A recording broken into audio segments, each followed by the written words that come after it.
سامنے LED پہ چلنے والے سین نے مجھ پہ عجیب طرح کی خماری سی طاری کر دی۔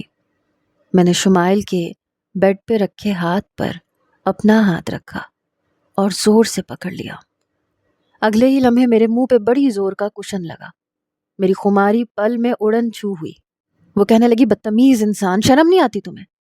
پھر اس نے ریموٹ بیڈ سے اٹھایا اور فلم بند کر دی۔ میں نے کہا، کیا بدتمیزی کی ہے میں نے تمہارے ساتھ؟ کہنے لگی، ابھی جا کے تایا ابو کو بتاتی ہوں کہ تم کیا بےہودگی دیکھ رہے تھے۔ اس کی یہ بات سن کے میں کچھ ڈر سا گیا۔ میں نے کہا، تم پاگل تو نہیں ہو گئی ہو؟ ایسی باتیں تم ابو کو جا کے بتاؤ گی؟ کہنے لگی، ہاں بتاؤں گی، اور تم اٹھو یہاں سے۔ یہ کہہ کر اس نے میرا تکیہ اٹھایا اور لحاف بھی اٹھا کے کمرے سے باہر پھینک دیا۔ میں تو اس کو دیکھ کے حیران تھا۔ میں نے کہا، شمائل یہ کیا بدتمیزی ہے؟ کہنے لگی، نکلو کمرے سے باہر۔ یہ کہہ کے اس نے میرا بازو زور سے پکڑا اور مجھے کمرے سے باہر کی طرف دھکیلنے لگی۔ میں تو اس افتاد کو سمجھ بھی نہیں پایا تھا جب اس نے میرے منہ پہ دروازہ بند کر دیا اور دروازے کو لاک کر دیا۔ میں سمجھ نہیں پا رہا تھا رات کے اس پہر میں کہاں جاؤں۔ میں نے ہلکا ہلکا دروازے کو دستک دی۔ میں نے کہا، شمائل کی بچی، دروازہ کھولو، میں تمہیں چھوڑوں گا نہیں۔ میں دبے دبے لہجے میں اسے دھمکیاں دے رہا تھا۔ وہ کہنے لگی، اگر اب تم نے دروازہ پیٹا نا، میں ابا کو فون کر دوں گی۔ مجھے نہیں پتا تھا تم اتنے گھٹیا اور بیہودہ قسم کے نکلو گے۔ میں نے پیر سے دروازے پہ زور سے ٹھوکر دی، لیکن اپنا ہی پیر دکھنے لگا۔ میں اپنا تکیہ اور لحاف پکڑ کے اسے منہ میں مغلیات بکتا ہوا سیڑھیوں سے نیچے اترا۔ لاؤنج کے صوفے پہ میں نے تکیہ پھینکا اور لیٹ گیا۔ مجھے بار بار اس پہ غصہ آ رہا تھا۔ بھلا یہ بھی کوئی طریقہ تھا؟ وہ میری بیوی تھی اور مجھے میرے دوست نے بتایا تھا کہ میں اپنی بیوی کے ساتھ کچھ بھی دیکھ سکتا ہوں اور کچھ بھی کر سکتا ہوں۔ بہرحال میں نے لحاف اپنے اوپر اوڑھا اور سونے کی کوشش کرنے لگا، لیکن جیسے ہی آنکھیں بند کرتا، اس فلم کا وہ سین میری آنکھوں کے سامنے لہرانے لگتا۔ پھر دل میں عجیب سی خواہشات جنم لینے لگتی جن سے میں آج تک انجان تھا۔ بہرحال پتہ نہیں کب نیند آئی، کب میری آنکھ لگی۔ پھر میری آنکھ کسی کے جھنجھوڑنے پہ کھلی۔ میں نے دیکھا تو میری ماں تھی۔ کہنے لگی، پاگل ہو کیا؟ یہاں کیوں سو رہے ہو؟ میں بالکل صوفے پہ ترچھا لیٹا ہوا تھا۔ مجھے عادت تھی میں بیڈ پہ پھیل کے سوتا تھا۔ چھوٹے سے صوفے پہ مجھ سے ٹھیک سے سویا بھی نہیں جا رہا تھا۔ ایک ٹانگ میری نیچے تھی، ایک بازو بھی نیچے لٹک رہا تھا۔ آدھا میں صوفے کے اوپر تھا، آدھا نیچے۔ کچھ میری ہائٹ بھی لمبی تھی۔ ٹانگیں صوفے سے باہر نکل رہی تھی۔ بڑی مشکل سے میں نے آنکھیں کھولیں اور اٹھ کے بیٹھ گیا۔ کہنے لگی، کیا ہوا ہے تمہیں؟ میں نے کہا، مجھ سے نہ پوچھیں، جا کے اپنی اس چہیتی بہو سے پوچھیں جسے آپ سب نے سر چڑھا رکھا ہے۔ نہ گھر کا کوئی کام کرتی ہے، نہ میرا کوئی کام کرتی ہے، اور یہ دیکھیں رات کو اس نے مجھے دھکے دے کے کمرے سے نکالا ہے۔ یہ سننا تھا میری ماں کے ماتھے پہ بل پڑ گئے۔ وہ کہنے لگی، اتنی بدتمیز لڑکی، ابھی کچھ دیر میں تمہارا باپ اور تمہارے چچا نماز کے لیے اٹھ کے نیچے آئیں گے تو کیا سوچیں گے وہ؟ میں نے کہا، اچھی بات ہے، وہ بھی آ کر دیکھ لیں ان کی بیٹی نے کس طرح مجھے کمرے سے دھکے دے کے نکالا ہے۔ میری والدہ کہنے لگی، تم کس چیز کے مرد ہو؟ ذرا سا ڈانٹ نہیں سکتے تھے اسے؟ میں نے کہا، آپ کیا سمجھتی ہیں اسے؟ وہ بہت بڑی چیز ہے۔ وہ کہنے لگی، رکو تم یہیں پہ، میں ابھی لاتی ہوں اسے بلا کے۔ میں نے کہا، جائیں جائیں، بلا کے لائیں۔ میں اپنی جمائی روکتے ہوئے کہنے لگا۔ ایک ہی سائڈ پہ سو سو کے میری گردن اور بازو کھچ گیا تھا۔ مجھے شمائل پہ بے تحاشا غصہ آ رہا تھا۔ کچھ ہی دیر میں میری والدہ اس کے ساتھ غصے سے اسے لیے نیچے اتر رہی تھیں۔ میری والدہ نے اسے کہا کہ بیٹھو ادھر۔ وہ میرے برابر میں بیٹھ گئی۔ کہنے لگی، تائی اماں، یہ بڑا نیک پروین بن رہا ہے، آپ کو نہیں پتا اس نے کیا کیا ہے؟ پھر والدہ کہنے لگی کہ تمہیں کیا کسی نے یہ بات نہیں سکھائی کہ شوہر کے ساتھ کس طرح سے رہنا چاہیے؟ تم نے کیوں دھکے مار کے حماد کو باہر نکالا؟ وہ کہنے لگی، تائی اماں، یہ نا وہ فلم دیکھ رہا تھا۔ میں جانتا تھا وہ اتنی بے شرم نہیں ہے کہ یہ بتائے گی کہ میں کیا دیکھ رہا تھا۔ میں نے کہا، ہاں تو صبح چھٹی تھی تو میں نے دیکھ لی فلم۔ میری والدہ کہنے لگی، وہ فلم دیکھ رہا تھا تو تمہیں کیا مسئلہ تھا؟ وہ کہنے لگی، میں پڑھ رہی تھی، میں نے اسے کہا بھی تھا کہ والیوم لو کر دو لیکن اس نے نہیں کیا۔ میری والدہ کہنے لگی، تو اس کا حل تم نے یہ نکالا کہ اس کا لحاف اور تکیہ باہر پھینک دیا۔ اور اسے بھی دھکے دے کے کمرے سے نکال دیا۔ تمہاری نظر میں شوہر کیا ہے؟ تو وہ کہنے لگی تائی اماں مجھ سے یہ رشتہ نہیں نبھایا جاتا، مجھ سے نہیں ہوتا یہ سب۔ یہ کہہ کے پھوٹ پھوٹ کے رونے لگی۔ میں نے کہا سن لی اماں آپ نے اس کی باتیں، اس کی نظر میں میری کوئی عزت ہے ہی نہیں، اسے یہ رشتہ بوجھ لگ رہا ہے، اسے پڑھائی بوجھ نہیں لگتی۔ میری ماں کہنے لگی شمائل مجھے تمہاری کوئی بھی شکایت نہیں چاہیے، سمجھی نا؟ چلو حماد سے معافی مانگو۔ میں بالکل اکڑ کے بیٹھا ہوا تھا۔ اس نے ایک نظر میری طرف دیکھا، کہنے لگی تائی اماں میں آپ سے معافی مانگ لیتی ہوں۔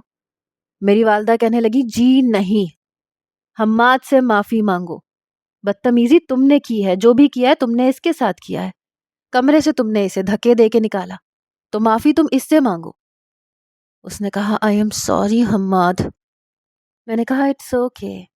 پھر میں نے اپنا تکیہ اور لحاف وہیں پہ رہنے دیا۔ میں نے کہا یہ میرے کمرے میں لے آؤ۔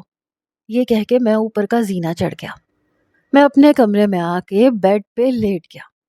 پوری کمر میں، بازو میں، کندھے میں درد ہو رہا تھا۔ کچھ دیر بعد وہ میرا تکیہ لحاف لے کے کمرے میں آئی اور بیڈ پہ رکھ دیا، خود جا کے صوفے پہ لیٹنے لگی۔ میں نے کہا شمائل ادھر آؤ میرے پاس۔ میری بات پر اس کے چہرے کی رنگت اڑنے لگی، کہنے لگی جو کام ہے یہیں سے بتا دو۔ میں نے کہا تم ادھر آ رہی ہو یا پھر؟ وہ گھبراتے گھبراتے میرے پاس آئی۔ میں نے کہا میرا کندھا تمہاری وجہ سے درد کر رہا ہے، میں پوری رات ایک سائیڈ پہ صوفے پہ سویا ہوں، تو اب تم میرا کندھا دباؤ۔ وہ چپ چاپ میرے پیچھے بیٹھ گئی، میرا کندھا دبانے لگی۔ پہلی بار اس کا چھونا مجھے اچھا لگ رہا تھا۔ دل کسی اور ہی لے پر دھڑکنے لگا۔ اس سے پہلے کہ وہ اٹھ کے جاتی میں نے جلدی سے اس کا ہاتھ پکڑ لیا۔ کہنے لگی حماد میرا ہاتھ چھوڑو۔ میں نے کہا ٹھیک ہے چھوڑ دیتا ہوں، تم فاصلے چھوڑ دو۔ اس نے اپنا ہاتھ مجھ سے چھڑایا اور جا کے صوفے پہ لیٹ گئی۔ میں نے بھی پھر دوبارہ اسے تنگ نہیں کیا، لیکن میں کیا کرتا، اب میرے جذبات مجھے تنگ کرنے لگے۔ میں نے وہ پوری فلم پوری کی پوری اپنے موبائل پہ دیکھ لی تھی، پتہ نہیں کیوں لیکن میری سوچ بدلنے لگی۔ رات کو جب میں کمرے میں آتا تھا تو اسی وقت شمائل صوفے پر جا کر بیٹھ کے پڑھنے لگتی تھی۔ اس بار بھی اس نے ٹاپ کیا تھا اور پھر سے میں اسی گلٹ میں گھرنے لگا۔ شمائل بہت خوش تھی، اتنا اتراتی پھر رہی تھی۔ اس نے اپنی مارک شیٹ میرے سامنے لہرائی، کہنے لگی دیکھو بیٹا 95% بن رہی ہے میری۔ اس نے مارک شیٹ میرے سامنے لہرائی تو میں نے کہا میں کیا کروں تو؟ کہنے لگی دیکھ لینا اس بار بھی پورے سندھ میں ٹاپ کروں گی میں۔ پتہ نہیں کیوں میرے اندر کوئی عجیب سی جلن ہونے لگی۔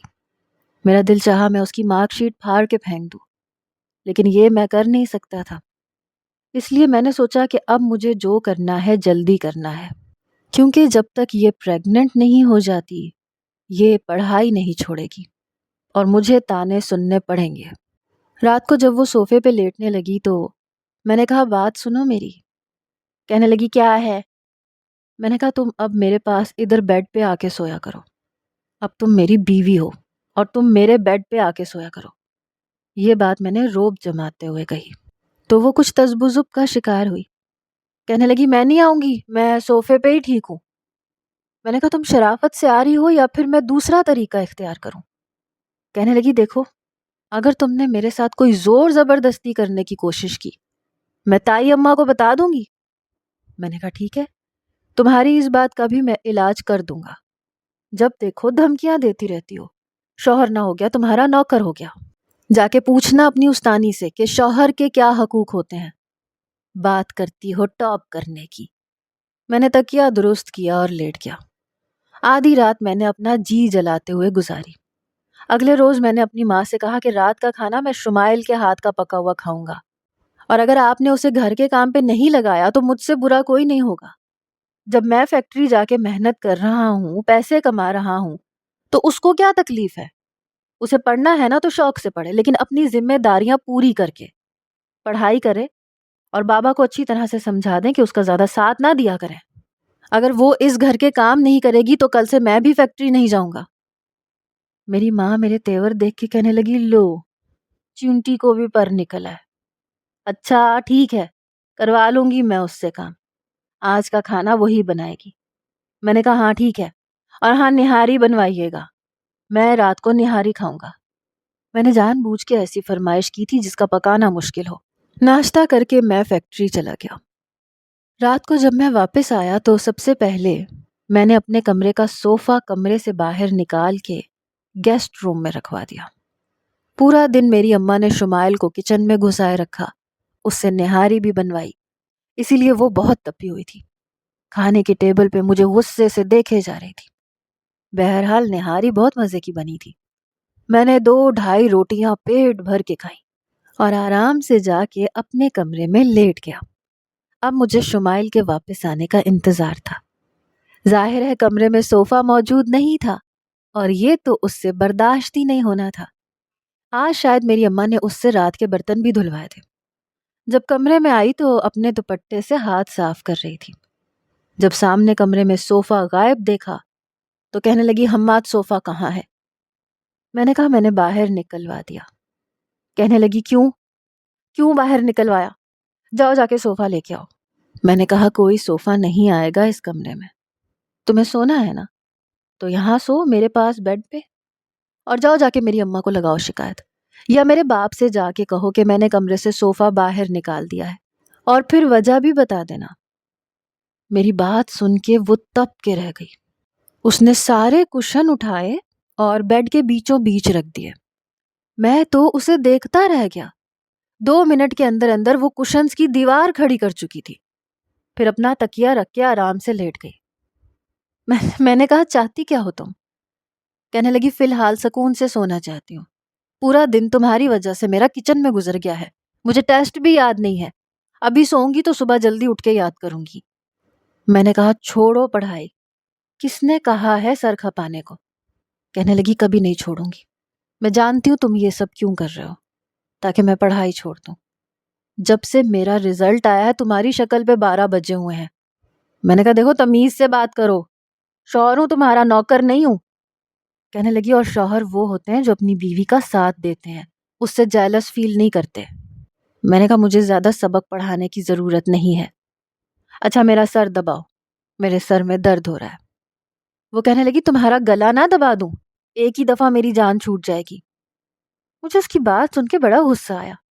میں نے ادھر رخ کیا اور سونے کی کوشش کرنے لگا، اپنی طرف کا لیمپ بھی بند کر دیا۔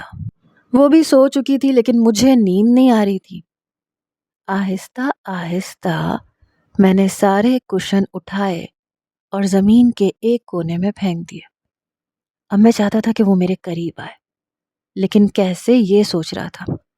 یوں تو کمرے میں اندھیرا تھا، لیکن کھڑکی کے باہر چمکتے ہوئے چاند کی روشنی کمرے میں ملکچی سی روشنی پیدا کر رہی تھی۔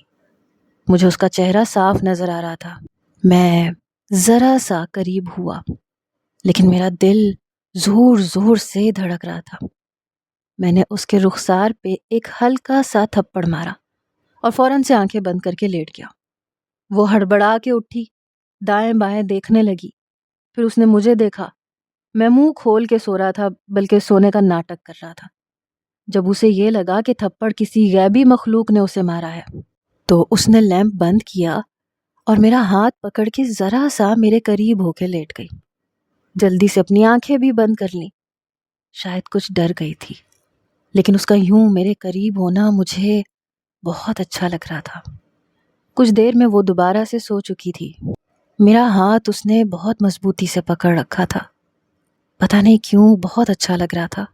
میں نے سوچا میرا ایک اور تھپڑ اسے میرے اور بھی قریب کر سکتا ہے۔ میں نے اس کے رخسار پہ ایک تھپڑ اور مارا اور میں نے فوراً سے اپنی آنکھیں بند کر لی۔ وہ پھر سے اٹھ بیٹھی، پھر اپنے دونوں ہاتھوں سے میرے ہاتھ پکڑ کے میرے اور بھی زیادہ قریب ہو گئی۔ میں نے کہا کیا مسئلہ ہے، پیچھے ہٹو۔ کہنے لگی مجھے ڈر لگ رہا ہے، میرے منہ پہ کسی نے تھپڑ مارا ہے۔ میں نے کہا کیا ہے، کیا مطلب تھپڑ مارا ہے؟ یہاں کون ہے یار، سونے دو، میرا ہاتھ چھوڑو۔ کہنے لگی نہیں مجھے ڈر لگ رہا ہے۔ میں نے کہا تمہارے یوں ہاتھ پکڑنے سے مجھے کچھ اور ہو رہا ہے۔ یہ کہہ کے میں نے سارے فاصلے ختم کر دیے۔ ڈر لگ رہا ہے تمہیں، چلو میں تمہارا ڈر ختم کر دیتا ہوں۔ ایک فطری سا رشتہ تھا، پتہ ہی نہیں چلا کب ہمارے بیچ سارے فاصلے ختم ہو چکے تھے۔ میں اس کی سنگت کو پا کر بہت خوش تھا، لیکن وہ بہت زیادہ خوفزدہ ہو چکی تھی، اتنی کہ صبح مجھ سے ڈر رہی تھی۔ پھر میری بھی عمر اتنی نہیں تھی کہ میں اسے اعتماد دیتا، اسے سمجھاتا۔ میں خود کنفیوز تھا، اسی لیے اٹھ کے صبح آفس چلا گیا۔ آج وہ کالج نہیں گئی۔ میری والدہ نے بھی اس پہ سختی کرنا شروع کر دی، اس پر کام کی ذمہ داریاں ڈالنا شروع کر دی۔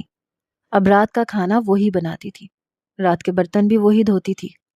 رات کو جب کمرے میں آئی تو میرا دل اس کو دیکھ کے پھر سے مچلنے لگا۔ انجانی سی خواہش مجھے تنگ کرنے لگی، لیکن مجھے جاگتا دیکھ کر، میری نظروں کی بےتابی کو سمجھ کر وہ بے حد ڈر گئی۔ کہنے لگی تم سوئے کیوں نہیں ابھی تک؟ رات کا 1 بج رہا ہے۔ اس کی آواز میں گھبراہٹ تھی۔ میں نے کہا تمہارا انتظار کر رہا تھا، ادھر آؤ میرے پاس۔ وہ رونے لگی، کہنے لگی حماد مجھے ڈر لگ رہا ہے تم سے، دیکھو مجھے یہ سب نہیں کرنا، میں نہیں کر سکتی، مجھے نہیں کرنی تھی شادی، مجھ سے نہیں ہوتا یہ سب کچھ۔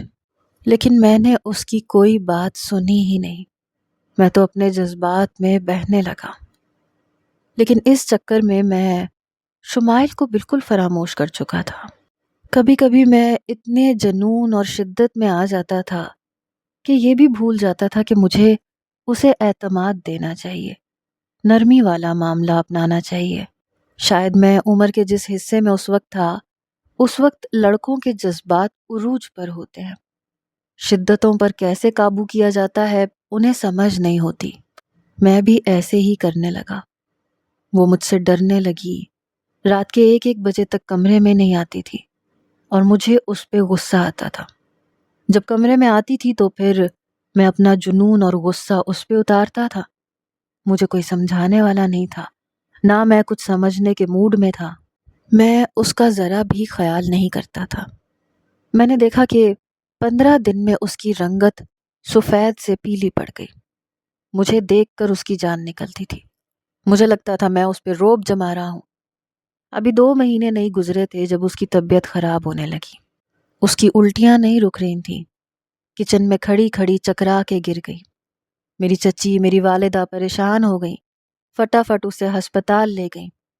جو خبر مجھے سننے کو ملی میرے لیے تو وہ خوشی کا باعث تھی، کیونکہ وہ واقعی حاملہ ہو چکی تھی۔ لیکن میری چچی اور میری ماں دونوں سر پکڑ کے بیٹھ گئیں، کہنے لگی اتنی کمزور ہو گئی ہے، یہ کیسے کرے گی یہ سب کچھ؟ ڈاکٹر نے تو انہیں اتنی باتیں سنائیں جس کی کوئی حد نہیں۔ جب میں کمرے میں داخل ہونے لگا تو یہ باتیں میرے کانوں سے ٹکرائیں۔ میں کمرے کے باہر ہی کھڑا رہا۔ میری چچی میری والدہ سے کہنے لگی کہ بھابھی، آپ کو انہیں کچھ تو سمجھانا چاہیے تھا، 1 سال تو رک جاتے، آہستہ آہستہ رشتوں کو وقت دینا چاہیے۔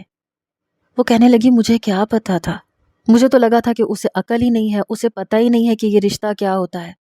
مجھے تو لگا تھا کہ 6-8 مہینے سال یوں ہی گزر جائے گا، میں کیا جانتی تھی کہ یہ سب کچھ ہو جائے گا۔ وہ کہنے لگی اب آپ مجھے بتائیں شمائل کا میں کیا کروں، اس کی حالت ایسی ہے، اب وہ روئے جا رہی ہے، کچھ ہضم نہیں ہو رہا میری بچی کو۔